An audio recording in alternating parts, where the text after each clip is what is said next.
Hello friends, hello दोस्तों, hello guys. स्वागत है आप सभी का आपके खुद के YouTube channel travel with you पर। जैसे कि पिछली वीडियोस में आपको बताया गया था कि अगली वीडियो जो है वो आ रही है किसी दूसरे प्रदेश से। तो आज हम आए हैं राजस्थान।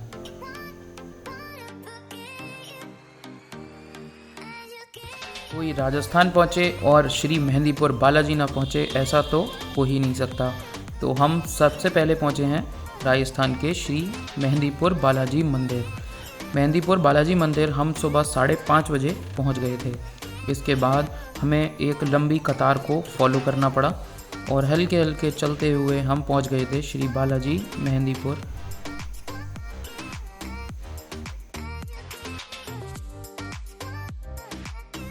आप सबको ये बताना आवश्यक है कि जब आप मेहंदीपुर जाएंगे तो मेहंदीपुर के लिए आप जितना जल्दी हो सके अपना स्नान आदि करके जल्दी से जल्द लाइन में लगने की कोशिश करें, क्योंकि यहाँ जल्द ही बहुत लंबी लाइन शुरू हो जाती है, जिसे पूरा करके गर्भगृह पहुँचने में, बाबा का दर्शन करने में आपको कम से कम 2 घंटे का इंतज़ार करना पड़ेगा।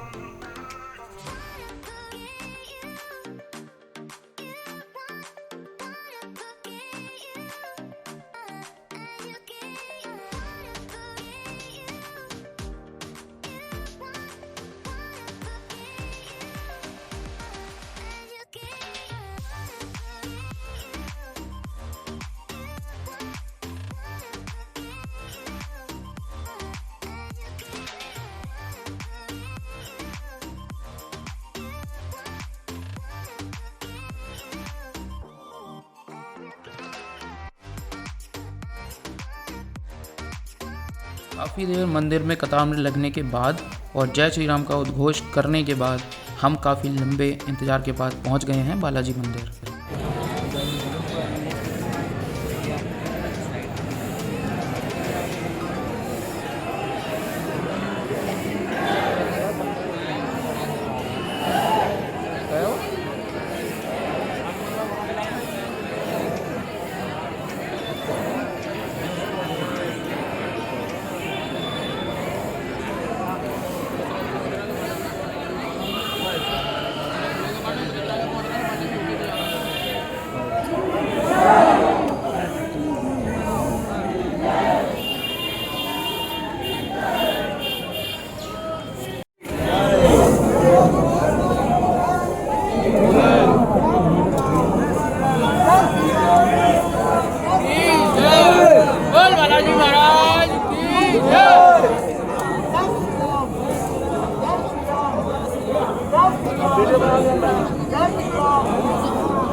श्री मेहंदीपुर बालाजी एवं श्री प्रेतरा सरकार के पावन दर्शनों के बाद हम पहुँचे हैं श्री माता अंजनी देवी मंदिर में।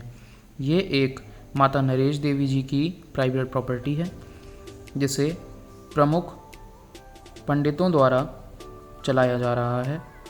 इनके एक प्रबंधक जी भी हैं, जिनसे हमारी इस मंदिर के विषय में गहन बातचीत हुई थी। इस मंदिर की संपूर्ण जानकारी प्रबंधक महोदय ने हमें उपलब्ध कराई। ये मंदिर बालाजी मोड़ से बालाजी मंदिर की ओर जाने वाले रास्ते पर पड़ता है। इसमें एक अशोक वाटिका का निर्माण भी कराया गया है। अशोक वाटिका में विभिन्न स्थानों साथ ही साथ भगवानों का भी जिक्र किया गया है। यहाँ त्याग की मूर्ति माने जाने वाली गुरु माता श्री नरेश देवी जी का भी जिक्र किया गया है एवं उनकी प्रतिमा भी स्थापित की गई है। इसी मंदिर में काफ़ी भव्य गुफा का निर्माण किया गया है, जिसे हिमालय की गुफा एवं शिवजी के दर्शन के रूप में विराजमान किया गया है। ये मंदिर काफ़ी बड़े क्षेत्रफल में बना हुआ है। यहाँ ज़्यादातर वाइट मार्बल का यूज़ किया गया है। यह केसरी जी की मूर्ति आप देख पा रहे हैं, जो श्री हनुमान जी के पिता कहलाते हैं।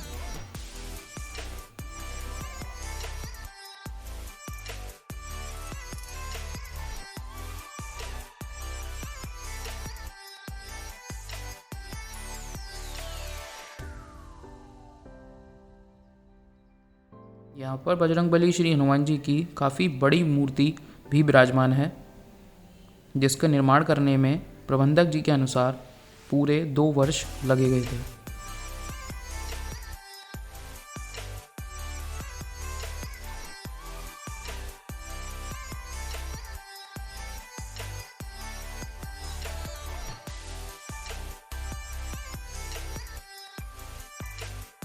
आप अपनी स्क्रीन पर श्री हनुमान जी को सत्संग एवं भजन करते हुए देख पा रहे होंगे।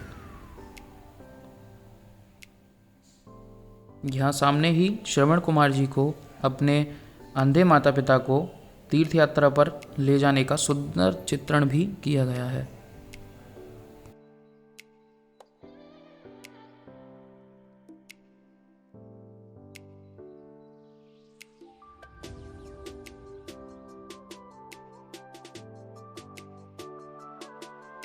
इन दृश्यों में रामायण में हुए विभिन्न कलाकृतियों चित्रण के माध्यम से प्रस्तुत करने की कोशिश की गई है। यहाँ पर सीता माता का अशोक वाटिका में बैठना, बजरंगबली का विराट रूप धारण करना आदि चित्रण को दर्शाया गया है।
श्री मेहंदीपुर बालाजी दर्शन एवं श्री अंजनी माता के मंदिर होने के बाद हम बढ़ चले थे जयपुर की ओर। जयपुर जाते जाते नाश्ते का समय हो गया था, इसलिए हम रुके माँ अन्नपूर्णा रूम्स एंड रेस्टोरेंट पर, जहाँ पर हमने उनके प्रबंधक एवं मालिक से बातचीत की और उनके रेस्टोरेंट एवं फूड के बारे में जाना।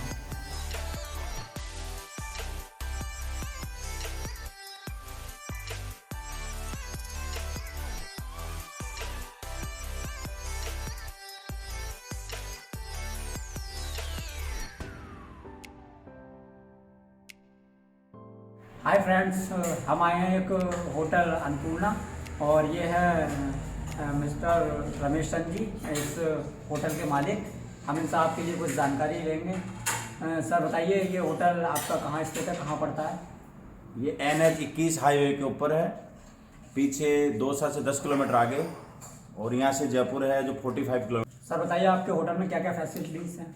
हमारे पास ये रेस्टोरेंट है जी, जिसमें पेवर वेजिटेरियन खाना देते हैं। अच्छा। और रूम्स हैं, एक बैंकेट हॉल है जिसमें 199 की कैपेसिटी है।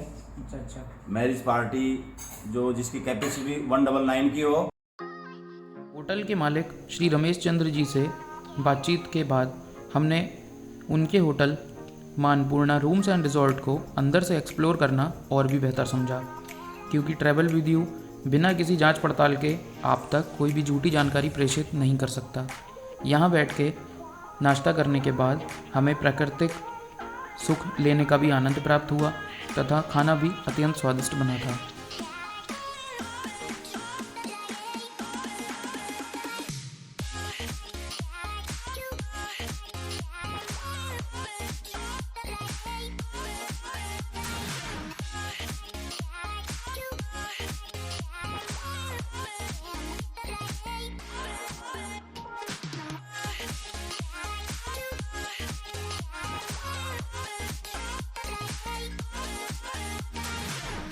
नाश्ता करने के बाद हम लोग निकले जयपुर के लिए।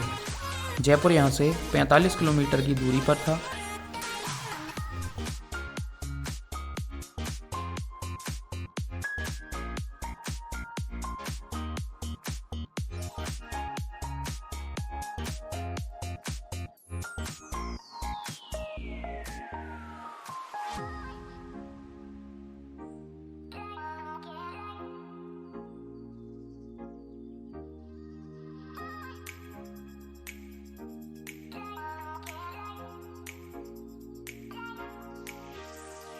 राजस्थान घूमने के लिए तो अत्यंत बड़ा है, लेकिन हमने सबसे पहले जयपुर में बिरला मंदिर को एक्सप्लोर करने का बीड़ा उठाया। बिरला मंदिर काफ़ी बड़े क्षेत्रफल में फैला हुआ है। यहाँ पर आने के बाद आपको, यदि आप अपनी गाड़ी से आते हैं तो 20 रुपये पार्किंग शुल्क देना होगा। पार्किंग शुल्क देने के बाद आपको अंदर जाकर लगभग 500 मीटर की दूरी पैदल ही तय करनी होगी। 500 मीटर पैदल चलने के बाद आपको श्री बिरला मंदिर के अत्यंत दुर्लभ दर्शन प्राप्त हो सकते हैं। बिरला मंदिर में अंदर से फोटोग्राफी पूर्णतया निषेध थी, अतः हमने बाहर से चित्रण करना ही बेहतर समझा एवं आपको ज़्यादा से ज़्यादा बिरला मंदिर को दिखाने की कोशिश की गई है। बिरला मंदिर में संपूर्ण संगमरमर का ही काम किया गया है। इसे काफ़ी बड़े क्षेत्रफल में बनाया गया है।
बिरला मंदिर को पूर्णतः एक्सप्लोर करने के बाद हम जा रहे हैं राजस्थान के सुप्रसिद्ध स्थान आमेर के किले पर। आमेर का किला को एम्बर फोर्ट के नाम से भी जाना जाता है। तो आइए चलते हैं आमेर फोर्ट। उसके रास्ते में पड़ने वाले मीना कुंड, पन्ना मीना कुंड, जो आज तक शायद ही किसी यूट्यूबर ने एक्सप्लोर किया है, वहाँ चलेंगे। क्योंकि जब टूरिस्ट सीजन होता है अक्टूबर से फरवरी के बीच में, पूरा गांव वन वे बना हुआ है। पूरा गांव को गवर्नमेंट ने वन वे कर रखा है। तो ये क्या कंजस्टेड रोड है, एक ही कार जा सकता है, जिससे गाँववासियों को भी परेशानी ना हो। जब बहुत ज़्यादा पर्यटक आते हैं तो यहाँ जाम लग जाते हैं, आने जाने का रास्ता बंद हो जाता है। तो राजस्थान गवर्नमेंट ने पर्यटकों की सुविधा के लिए पूरे गाँव को वन वे कर दिया और पार्किंग आमेर फोर्ट के बैक साइड में बना दी है और फोर्ट भी अंदर से वन वे कर दिया है, जिससे कि पर्यटकों को किसी तरह की कोई परेशानी ना उठानी पड़े। अपन पीछे से एंटर करेंगे, पार्किंग में खड़े हो जाएगी गाड़ी अपनी, पूरा फोर्ट विजिट करके फिर एक दूसरा एग्जिट फ्रंट साइड से बना दिया है, जहाँ से कार आसानी से उतर सकती। तो इधर से इसलिए अपन जा रहे हैं कि ये बैक साइड पूरा गाँव का एक राउंड। ये सामने मंदिर है, राइट में शिव टेम्पल है, सामने जैन टेम्पल है, लेफ्ट में कृष्ण जी का है, मीराबाई टेम्पल है। तो ये पुराने राजवंश के बनाए हुए पुराने मंदिर हैं। इनमें आम आदमी सेवा पूजा करता है, पब्लिक के लिए सब ओपन है। महल के अंदर भी एक काली माता का मंदिर है, शिला माता मंदिर। शीला, तो शिला माता मंदिर जो आमेर महल के अंदर है, वो अभी भी राज परिवार का निजी। पन्ना मीना कुंड का नाम आर्किटेक्चर पन्ना जिसकी जाति मीना थी, के नाम पर रखा गया है।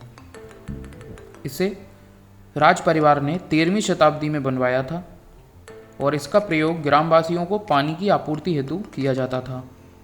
पन्ना मीना कुंड की गहराई 100 फीट मानी जाती है। इसे पूर्णतया ग्रीन सैंडस्टोन से बनाया हुआ है और अब ये एक नेशनल प्रोटेक्टेड मोनूमेंट है। इसके अंदर जाना पूर्णतया निषेध है। इसे सिर्फ ऊपर से ही देखा जा सकता है। यहाँ आप फोटोग्राफी कर सकते हैं, वीडियो शूट कर सकते हैं, लेकिन पन्ना मीना कुंड में नीचे उतरना पूर्णतया वर्जित है।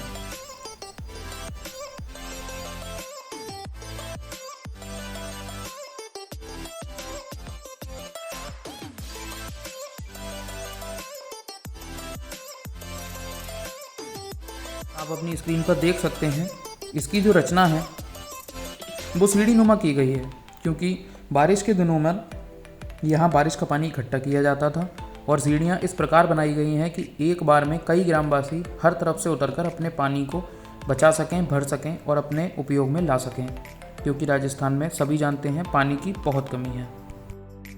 पन्ना मीना कुंड घूमने के बाद हम जा रहे हैं आमेर के किले पर। आमेर के किले को जाने के लिए पूरा रास्ता वन वे कर दिया गया है। एंट्रेंस एक तरफ से है और एग्जिट आमेर किले की दूसरी तरफ से।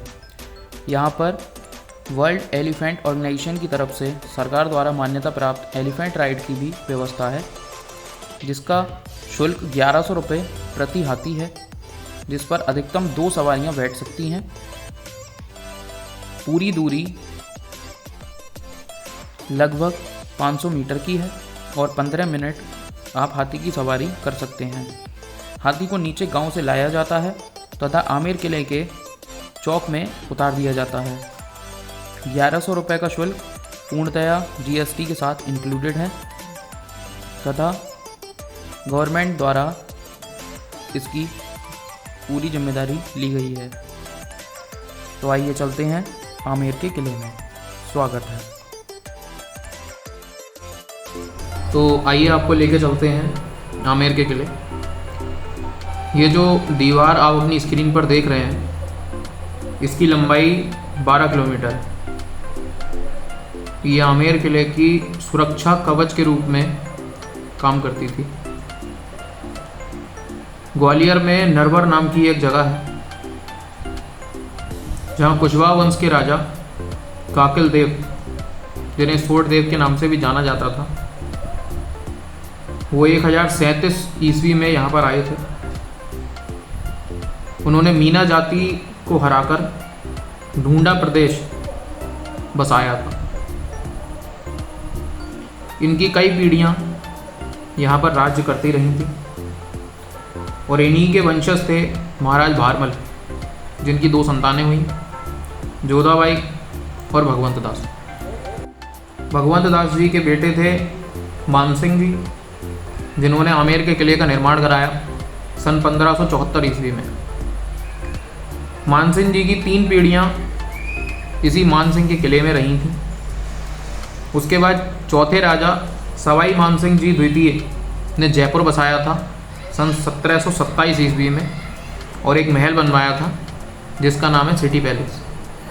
इस वीडियो में हम सिटी पैलेस भी दिखाएंगे और उसके बारे में पूरी एक्सप्लोरेशन आपको पहुंचाएंगे।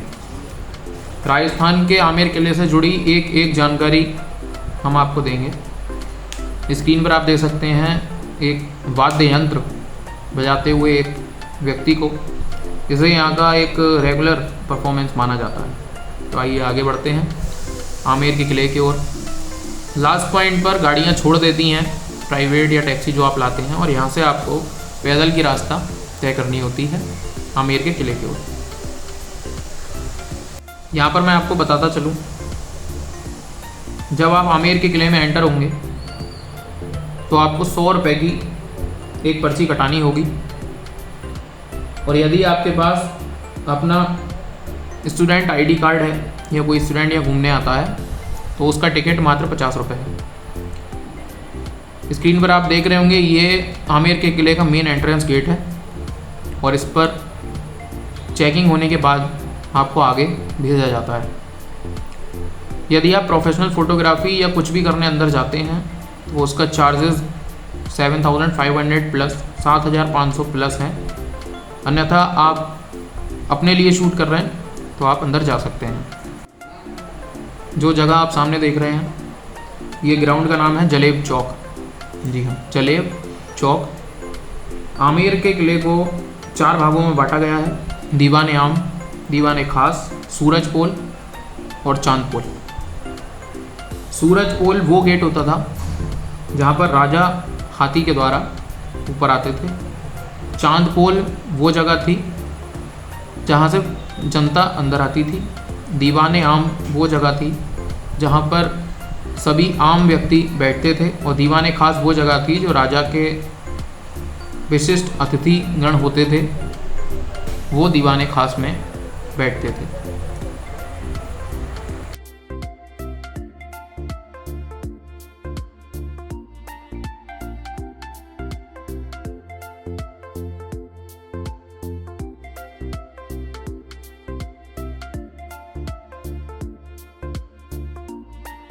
जैसा कि पहले भी बताया गया है, आप हाथी की सवारी से भी यहाँ आ सकते हैं, जिसका किराया 1100 रुपये है प्रति व्यक्ति, जिसमें 2 प्रति हाथी, जिसमें 2 व्यक्ति बैठ के आ सकते हैं।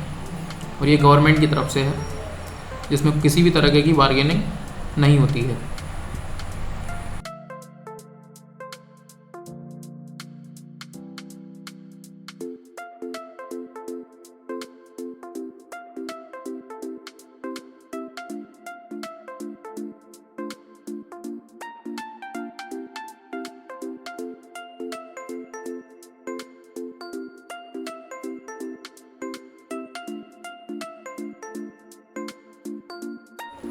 आइए चलते हैं यहाँ पर विराजमान माता शिला देवी के मंदिर में।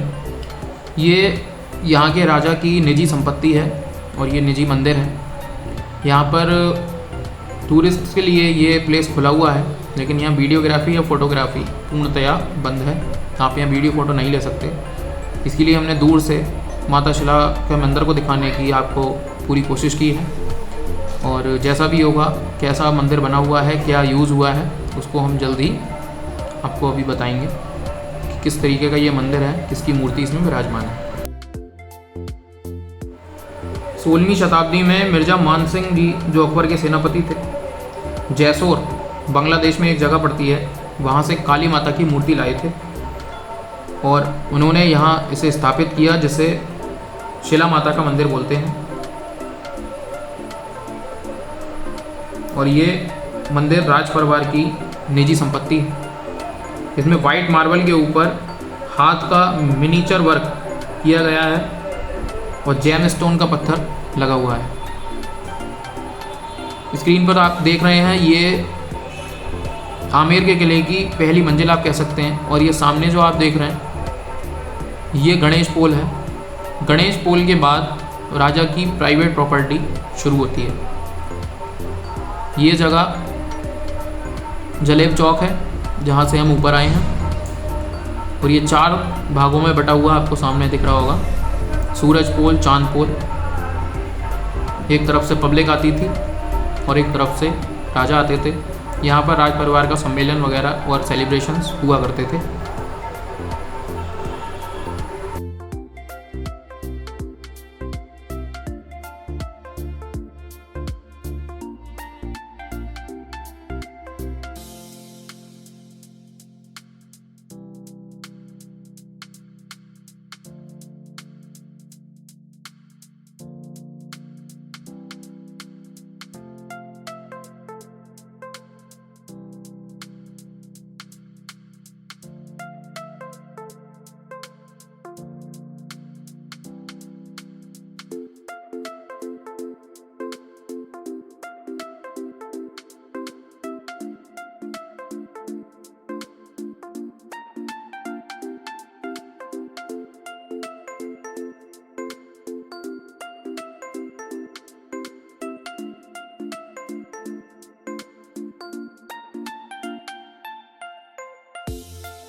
ये जगह है गणेश पोल और यहाँ से राजा की प्राइवेट प्रॉपर्टी स्टार्ट होती है।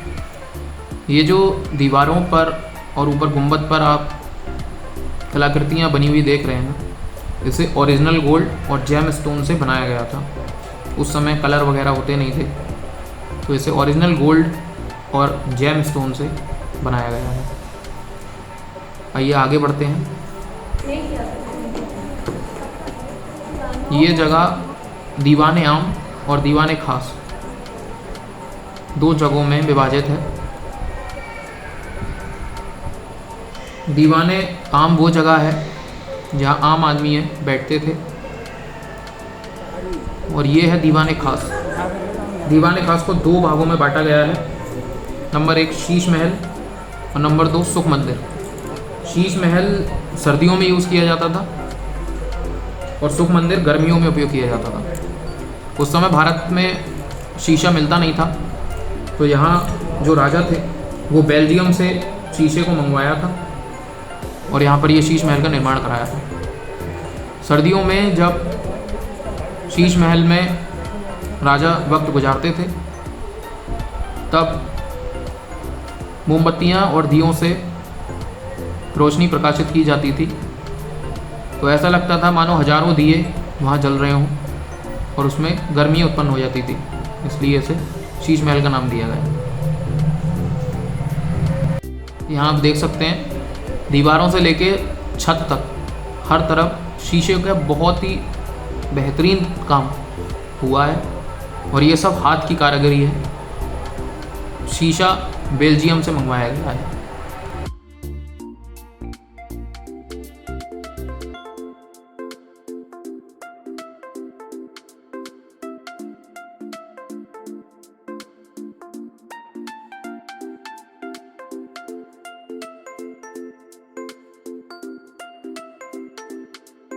आइए चलते हैं आमेर के किले में ऊपर की ओर। ये जो आप रैंप देख रहे हैं, यहाँ से रानी की पालकी को ले जाया जाता था, और उस समय बिजली का कोई आविष्कार नहीं हुआ था, तो इन झरोकों में से मोमबत्तियाँ, दिए, मशालें आदि जो भी चीज़ें जो प्रकाश को उत्पन्न करने के लिए उपयोग की जा सकती थी, उनके द्वारा ही यहाँ पर प्रकाश दिया जाता था। अब हम ऐसी जगह पहुँच रहे हैं जहाँ से पूरा गांव देख सकता है, पूरे गांव को देखा जा सकेगा।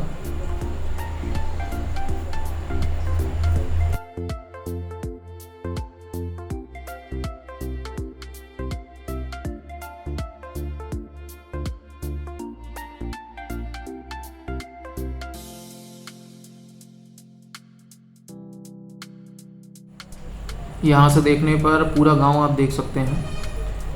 ये उस समय सर्वेंट क्वार्टर्स हुआ करते थे, और ये सामने जो आप देख रहे हो ये जयगढ़ का किला है। यहाँ भी हमने एक्सप्लोर किया है, आगे आपको बताएंगे। यहाँ पर राजा के पूरी सेना रहती थी, सैनिक रहा करते थे जयगढ़ के किले में। और ये सुरक्षा कवच वाली दीवार जो मैंने आपको बताया, ये सभी सर्वेंट क्वार्टर्स हैं। यहाँ पर किसी भी पुरुष का महल के अंदर आना वर्जित था, और जो किन्नर हुआ करते थे वो रानियों की रक्षा में मुस्तैद थे। अभी ये प्रॉपर्टी जो सर्वेंट क्वार्टर्स हुआ करते थे, गवर्नमेंट ने रेंट पे दे दी है, और यहाँ पे विभिन्न तरीके की दुकानें हैं। जो आप शॉपिंग अगर करना चाहें तो यहाँ से कर सकते हैं। 14 अकबर मूवी की शूटिंग भी यहीं हुई थी। तो ये था आमेर का किला। कौन सा पार्ट आपको सबसे ज़्यादा अच्छा लगा आमेर के किले का, वो कमेंट सेक्शन में ज़रूर बताइए। और ये अब चलते हैं हम लोग सिटी पैलेस की ओर, जो कि जयपुर के राजा सवाई मान सिंह जी द्वितीय ने 1727 में जयपुर को बसाने के बाद इस महल का निर्माण कराया था।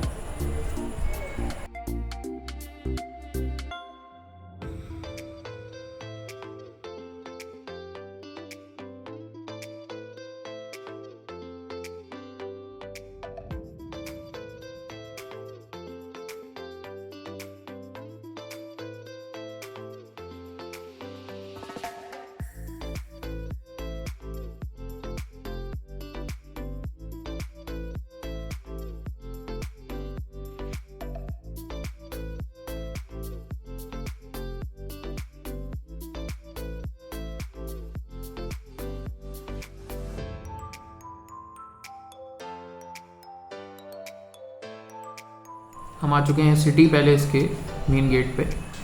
7 गेटों को क्रॉस करने के बाद आप सिटी पैलेस में अंदर दाखिल होंगे। राजस्थान को पहले राजपूताना के नाम से जाना जाता था। 15 अगस्त 1947 के बाद जयपुर के 10वें राजा मानसिंह जी द्वितीय ने 30 मार्च 1949 को सरदार वल्लभ भाई पटेल जी को यहाँ पे बुलाया था और उन्होंने राजस्थान को 23 भागों में, जिसमें से 19 राजपूत, 2 मुस्लिम और 2 जाट ये क्षेत्र थे, इसमें राजपूताना को विभाजित किया और उस दिन से इसका नाम राजस्थान यानी कि राजाओं का स्थान पड़ा। ये जानकारी ट्रैवल वीडियो के सिवा शायद ही किसी ने आपको आज तक दी होगी।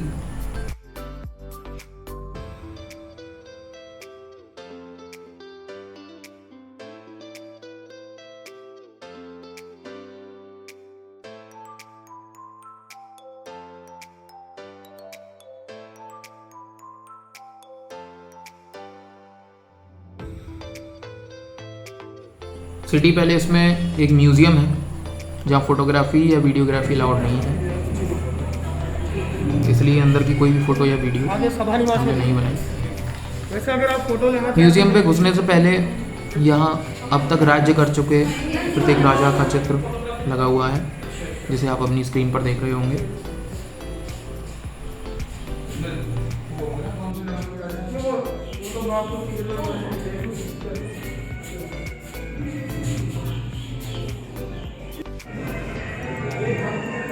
ये कलश जो आप सामने देख रहे हैं, ये 2 कलश सिटी पैलेस में आज भी रखे हुए हैं और ये पूर्णतया चांदी के बने हुए हैं। इनका नाम गिनीज बुक ऑफ रिकॉर्ड्स में दर्ज है। जी हाँ, गिनीज बुक ऑफ रिकॉर्ड्स में इसका नाम दर्ज है। आप चाहें तो सर्च भी कर सकते हैं। जिन 2 कलशों का जिक्र गिनीज बुक ऑफ रिकॉर्ड्स में है वो सिटी पैलेस जयपुर में रखे हुए हैं। इसमें गंगा जल भर के रखा जाता था, जो महाराज को पिलाया जाता था, क्योंकि वो सिर्फ गंगा जल ही पीते थे।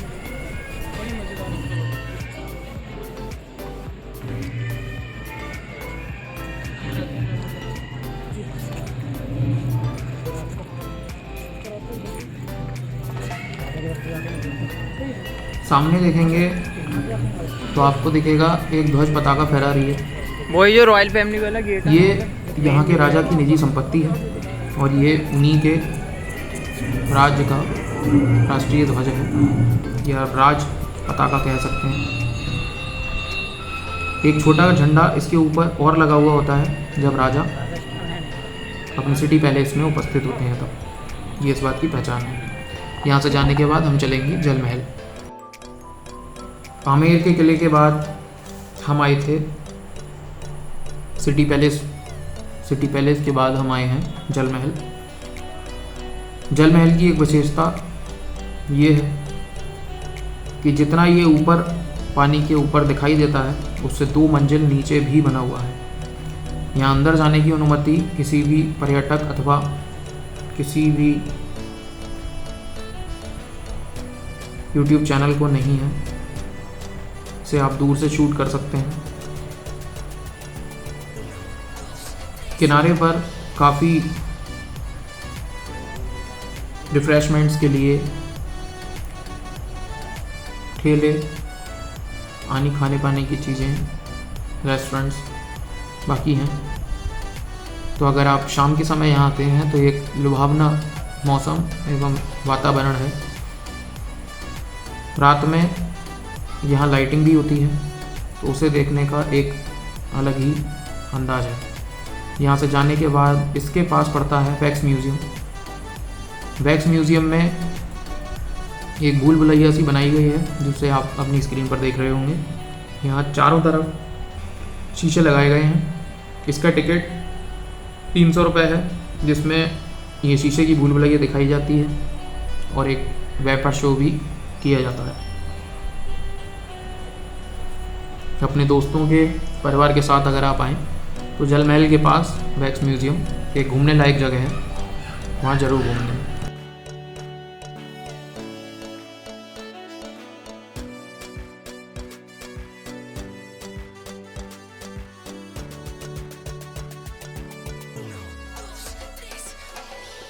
वैक्स म्यूज़ियम के बाद हम जा रहे हैं नाहरगढ़ का किला एवं जयगढ़ का किला। जयगढ़ के किले में राजा की पूरी सेना रहती थी। नाहरगढ़ के किले में कहा जाता है कि विश्व की सबसे बड़ी तोप आज भी रखी हुई है, तो उसे हम थोड़ा पास से देख के और पूरी विस्तृत जानकारी आपके लिए ज़रूर बताएंगे। बने रहिए वीडियो में हमारे साथ। वीडियो लंबी ज़रूर है, लेकिन संपूर्ण जानकारियाँ देखना और दिखाना हमारी जिम्मेदारी थी, और कुछ भी मन नहीं कर रहा था राजस्थान में छोड़ने का, तो एक ही वीडियो में संपूर्ण जानकारी देने की पूरी कोशिश की गई है। तो आइए चलते हैं पहले किले की ओर।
तो आइए चलते हैं जयगढ़ का किला। हम हैं जयगढ़ के किले पे, और सामने आप देख सकते हैं पूरी तरह से आमेर फोर्ट भी हमें नज़र आ रहा है। जब हम आमेर फोर्ट पर थे, आमेर के किले पे थे, एम्बर फोर्ट पे थे, वहाँ से हमने जयगढ़ के किले की चारों तरफ हो चुकी बाउंड्री देखी थी। और ये नीचे जो आप देख रहे हो, ये सभी पूरा गांव बसा हुआ है। जयगढ़ के किले में कई स्थानों पर इस तरह के चौक हुआ करते थे, जहाँ पर आप ये कह सकते हैं कि उनके सैनिकों को प्रशिक्षित किया जाता था, ट्रेनिंग दी जाती थी, युद्ध के लिए तैयार किया जाता था। तो कई चौक जयगढ़ के किले में आपको ऐसे देखने को मिलेंगे। अगर आप यहाँ आते हैं तो जयगढ़ का किला ज़रूर देखिए, देखने लायक जगह है।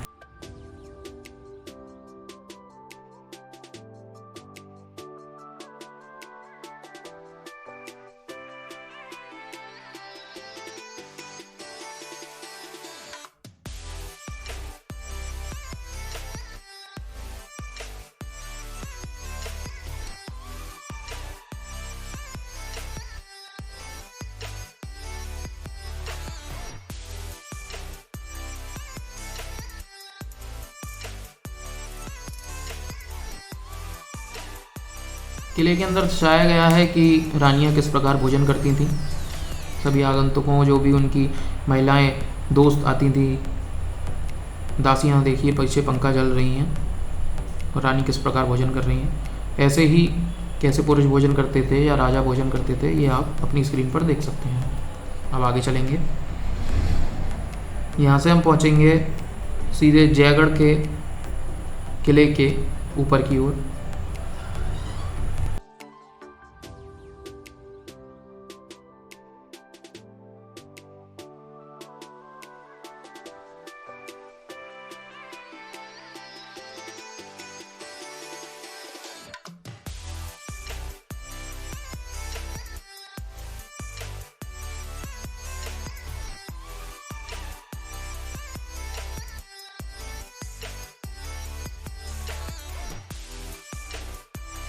जैसा कि बताया गया, कई जगह इस तरह से चौक आपको देखने को मिल जाएंगे। यहाँ से जाने के बाद हम जा रहे हैं नाहरगढ़ का किला।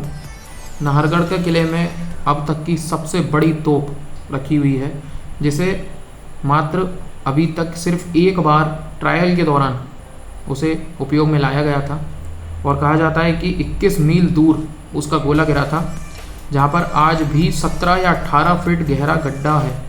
जी हाँ, वहाँ एक गड्ढा सा बन चुका था और वहाँ पर आज भी फसल नहीं उगती है। इतना भयानक बारूद भरा गया था उस तोप में, तोप के गोले में।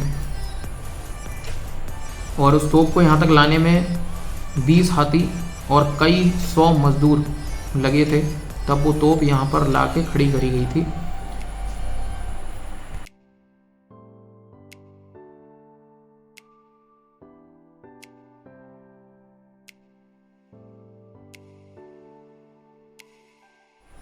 ये है वो तोप जिसे जयवाण तोप के नाम से भी जाना जाता है।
नाहरगढ़ किले के तोप को देखने के बाद हम जा रहे हैं एल्बर्ट म्यूज़ियम, जिसका टिकट है 100 रुपये प्रति व्यक्ति।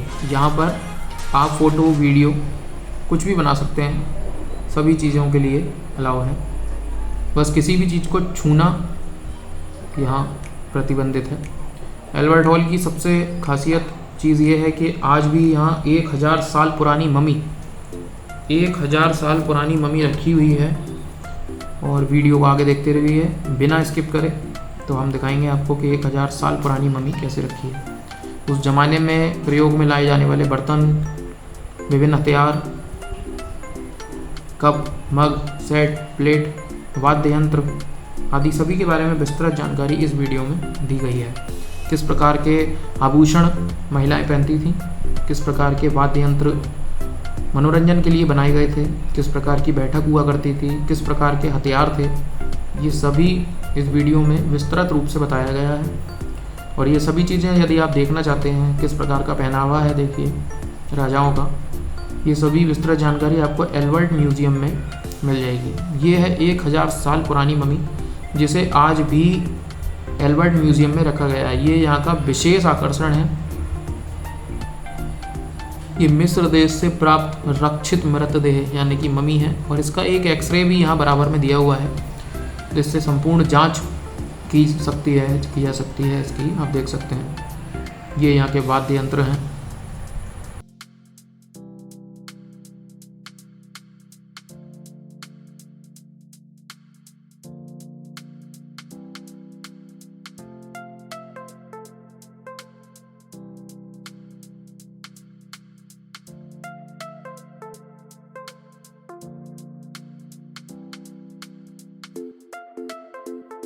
किस प्रकार के वाद्य यंत्रों का शौक रखते थे। ये बहुत ही बड़ी सितार है। महिलाएं किस प्रकार के आभूषण पहनती थीं वो आप अपनी स्क्रीन पर देख सकते हैं। उस समय में भी महिलाओं को आभूषण पहनने का शौक हुआ करता था, लेकिन किस प्रकार की बनावट हुआ करती थी आभूषणों की, ये सब एल्बर्ट म्यूजियम में आज भी बहुत ही सुरक्षित रूप से रखा गया है।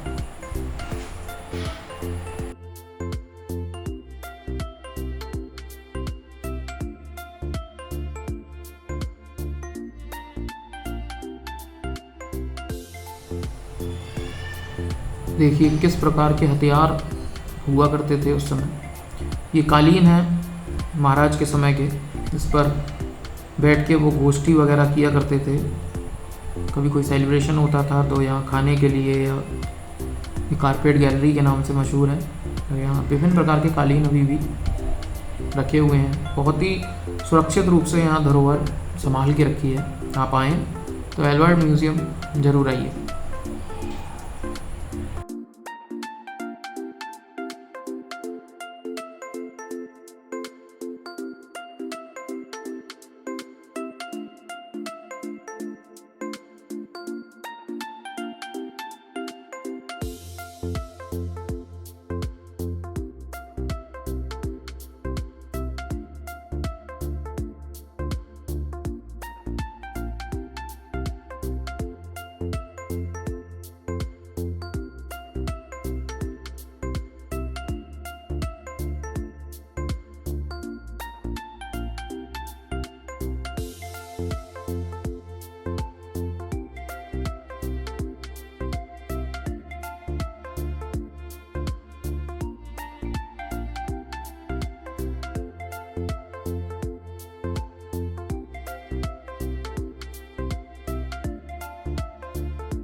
एल्बर्ट म्यूज़ियम को पूरा घूमने में आपको कम से कम 1 से 1.5 घंटा लगेगा, लेकिन राजस्थान की पूरी विरासत और संपूर्ण विषय की जानकारियाँ आपको एल्बर्ट म्यूज़ियम में बिल्कुल सामने प्रैक्टिकली रूप से अवश्य मिलेंगी। तो आप जब भी राजस्थान आएँ और जयपुर आएँ तो एक बार रुक करिए एल्बर्ट म्यूज़ियम का। शाम को इसका टिकट है 150 रुपये। विभिन्न तरीके की लाइटों में प्रकाश देखते हुए जो आनंद मिलता है वह अभूतपूर्व है। दिन या रात जब भी आप यहाँ आएँ तो 2 से 2.5 घंटे अपने साथ लेकर जरूर आइए।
आइए अब चलते हैं अस्त्र एवं शस्त्र दीर्घा में। किस प्रकार के अस्त्र शस्त्र वहाँ के सेनापति राजा महाराजा प्रयोग में लाते थे, यह आप बखूबी देखिए अपनी स्क्रीन पर। विभिन्न प्रकार के अस्त्र एवं शस्त्र हैं यहाँ, और आप इसी से अंदाज़ा लगा सकते हैं तो कितने भयंकर युद्ध उस समय हुआ करेंगे। विभिन्न प्रकार की बंदूकें, 1 नाल 2 नाल। ये एक सैनिक हैं जिन पर सभी प्रकार के कवच धारण किए हुए हैं। किस प्रकार कवच पहनकर युद्ध में आगे जाते थे, हाथ पैर सीने एवं छत्र छाया पर क्या पहनकर वो युद्ध में उतरते थे, इसकी संपूर्ण जानकारी आप अपनी स्क्रीन पर देख पा रहे होंगे। ये कुछ आगे युग की बातें हैं जब बंदूकों का चलन हो गया था, तो किस प्रकार की बंदूकों की बनावट हुआ करती थी ये आप अपनी स्क्रीन पर देख रहे हैं।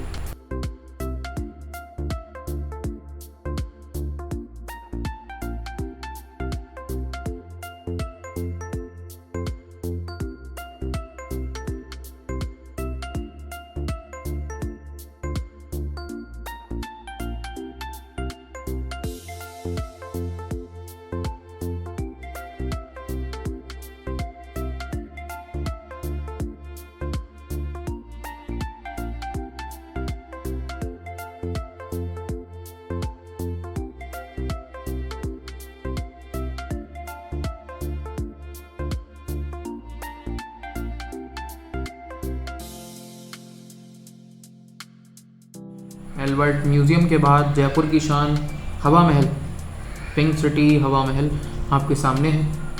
हवा महल की सबसे खासियत वाली बात यह है कि हवा महल इतना ऊंचा होने के बाद भी इसकी कोई भी नींव नहीं है। ये पत्थर के ऊपर पत्थर मात्र से बनाया गया है और इसमें कुल मिलाकर 365 खिड़कियां हैं, जिसे राजाओं ने अपनी रानियों को देखने के लिए जब कोई सभा होती थी, कोई सेलिब्रेशन होता था, यहाँ पर कोई यात्रा निकाली जाती थी, तब रानियाँ इसके पीछे झरोकों में से बैठकर 365 खिड़कियाँ हैं, इसमें बैठकर उस नगर के भ्रमण को बखूबी देखा करती थी। हवा महल के आसपास ही ये पिंक सिटी मार्केट है। यहाँ रीज़नेबल रेट्स में काफ़ी कुछ मिल जाता है, तो जयपुर आप जब आएंगे तो यहाँ ज़रूर आएँ घूमने, कुछ शॉपिंग करके अपने परिवार, घर, दोस्त को ले जाना चाहें तो यहाँ सब कुछ उपलब्ध है। हमने सोचा था कि सब कुछ एक बार में ही कवर हो जाएगा, लेकिन फिर भी 1 घंटे की वीडियो बनने के बाद भी पूरा राजस्थान हम कवर नहीं कर पाए। हम आपको एक ही वीडियो में नहीं दर्शा पाए हैं, तो जल्दी इसका नेक्स्ट पार्ट आपके सामने लेकर आएंगे। देखिए उसकी टाइम ड्यूरेशन क्या रहती है, क्योंकि संपूर्ण भक्ति जैसे श्री मेहंदीपुर बालाजी, प्रेता सरकार, बिरला मंदिर, अंजनी मंदिर, ये सब हमने इसमें कवर कर लिया। 3 किले, आमेर का किला, जयगढ़ का किला, पानगढ़ का किला, नाहरगढ़ का किला जैसे कहते हैं, ये भी कवर हो चुका। हवा महल भी कवर हो गया, लेकिन यहाँ पर जो अति विशिष्ट चीज़ें हैं वो हम पार्ट 2 में कवर करेंगे। अब हम निकल चुके हैं अगली यात्रा के लिए। तब तक कौन सा पार्ट इस वीडियो में आपको सबसे अच्छा लगा उसे ज़रूर बताइए। वीडियो को लाइक कीजिए, कमेंट करके ज़रूर बताएं कि वीडियो कैसी लगी। आई होप कि वीडियो ज़्यादा बड़ी तो हो चुकी है, लेकिन फिर भी आपको देखने में ज़रूर मज़ा आया होगा, संपूर्ण विस्तृत जानकारियाँ मिली होंगी। तो लाइक ज़रूर करिए, अगर वीडियो अच्छी लगी हो कमेंट कीजिए, शेयर कीजिए अपने फ्रेंड्स के साथ, अपने कलीग्स के साथ, जिससे भी आप शेयर करना चाहें। साथ ही साथ 1K+ सब्सक्राइबर्स आप लोगों की आशा, दुआ, मेहनत, लगन, सपोर्ट सबसे पूरे हुए, जो हमने कभी नहीं सोचा था कि इतनी जल्दी हम इस मुकाम को छू पाएंगे। तो प्लीज़ आगे भी ऐसे ही अपना साथ बनाए रखिए, वीडियो को शेयर कीजिए, सब्सक्राइब कीजिए चैनल को ज़रूर, और जल्दी से जल्द आप 2K सब्सक्राइबर प्लस एक्रॉस कराइए, जिससे हम अब किसी और जगह आपको ले चलें। अभी फ़िलहाल आपको राजस्थान पार्ट 2 ही देखने को मिलेगा, जिसमें हमने बहुत फिर से अच्छी अच्छी चीज़ें डाली हैं। राजस्थान को फिर बखूबी जाना है, पहचाना है, और आपको भी दिखाने की पूरी कोशिश करेंगे। लाइक और शेयर आपके भरपूर मिलते हैं, लेकिन कमेंट में आप लोग कंजूसी कर रहे हो। प्लीज़ कमेंट में ज़रूर बताइए कि अगली वीडियो आपको कहाँ की चाहिए। ठीक है, फिर हम निकलते हैं आपके दिलों तक आने के लिए, और आशा रहेगी आप लोगों के कमेंट्स की, आप लोगों के लाइक की, सपोर्ट की, प्रेयर्स की। तो जल्द से जल्द कमेंट करिए, बताइए, इस वीडियो को फैला दीजिए, ट्रेंडिंग में लेके आइए। वीडियो थोड़ी सी लंबी हुई है, बिना स्किप करे देखिए, बहुत अच्छा लगेगा। और सबसे ज़्यादा कोशिश ये कीजिए कि जब आप फ्री हों तब इस वीडियो को देखिए। एक अलग ही आनंद और जयपुर की वास्तविक यात्रा, राजस्थान की वास्तविक यात्रा का ही बोध हो आपको, बस यही हमारी कोशिश है। ट्रैवल वीडियो को सपोर्ट करने के लिए आपका बहुत बहुत धन्यवाद। 1K सपोर्टर्स फैमिली बढ़ाने के लिए आपका बहुत बहुत धन्यवाद। आप सभी के बिना कुछ भी संभव नहीं था, तो प्लीज़ बने रहिए हमारे साथ। अब कुछ ही देर में हम चलेंगे आपको राजस्थान पार्ट 2 लेकर, तो ज़रूर आइए, देखेंगे राजस्थान का पार्ट 2। तब तक के लिए बाय बाय।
बिना लाइक किए मत जाइएगा, बिना शेयर करे मत जाइएगा, और कुछ भी जो भी लगा हो, अच्छा बुरा जैसा भी, या जो भी चाहते हैं उसे कमेंट किए बिना मत जाइएगा। बिना सब्सक्राइब तो जाना ही मत। मिलते हैं नेक्स्ट वीडियो।